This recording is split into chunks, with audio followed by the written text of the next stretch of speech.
मुंढवा जमीन गैरव्यवहार प्रकरणी पार्थ पवारांना क्लीन चिट नाहीये। अद्याप अहवाल तयार झाला नाही अशी सूत्रांची माहिती आहे। खर्गे समितीची अंतिम बैठकही झाली नाही। विश्वसनीय सूत्रांनी जय महाराष्ट्रला या संदर्भातली माहिती दिली आहे। या संदर्भात अधिक माहिती घेऊयात आमचे प्रतिनिधी मनोज दाळकर यांच्याकडून। मनोज, खरं तर पार्थ पवारांना क्लीन चिट मिळते की काय अशी शक्यता असताना आता मात्र पार्थ पवारांना या सगळ्या प्रकरणी कुठली क्लीन चिट नाही अशी माहिती, काय अधिक तपशील?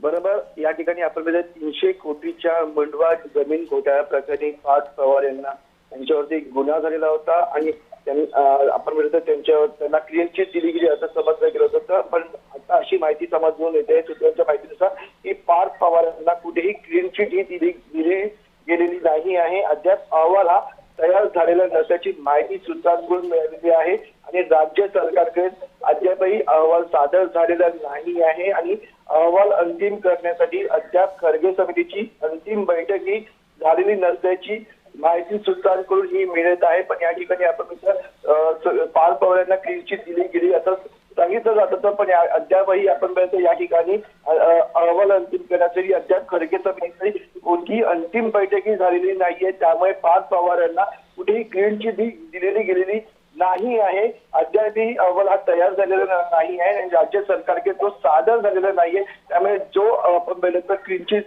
दिली गेलेली असं बोलत होते, पण या ठिकाणी कुठलीही क्लीन चिट ही पार्थ पवार यांना दिली गेलेली नाही। त्यांच्या अद्यापही गुन्हा हा दाखलच आहे। 300 कोटीचे जमीन घोटाळा प्रकरणी त्यांच्यावरती हा गुन्हा दाखल झालेला होता। मुंढवा जमीन घोटाळा प्रकरणी त्यांच्यावरती गुन्हा दाखल झालेला होता आणि त्या संदर्भात कोणतीही क्लीन चिट ही पार्थ पवारांना दिलेली गेलेली नाहीये आणि आपण अद्यापही खर्गे समिती त्यांची शेवटची अंतिम बैठक होत नाही तोपर्यंत हा अहवाल तयार होणार नाही आणि अहवाल तयार झाल्यावरती तो राज्य सरकारकडे सादर केला जाईल आणि त्यानंतर या ठिकाणी पार्थ पवार यांना क्लीन चिट दिली जाईल असं समजून येत आहे। पण आपण अद्यापही पार्थ पवार यांना अद्यापही कोणतीही क्लीन चिट दिली गेलेली नाही आहे। निश्चित मनोज, धन्यवाद आपण दिलेल्या सविस्तर माहितीसाठी।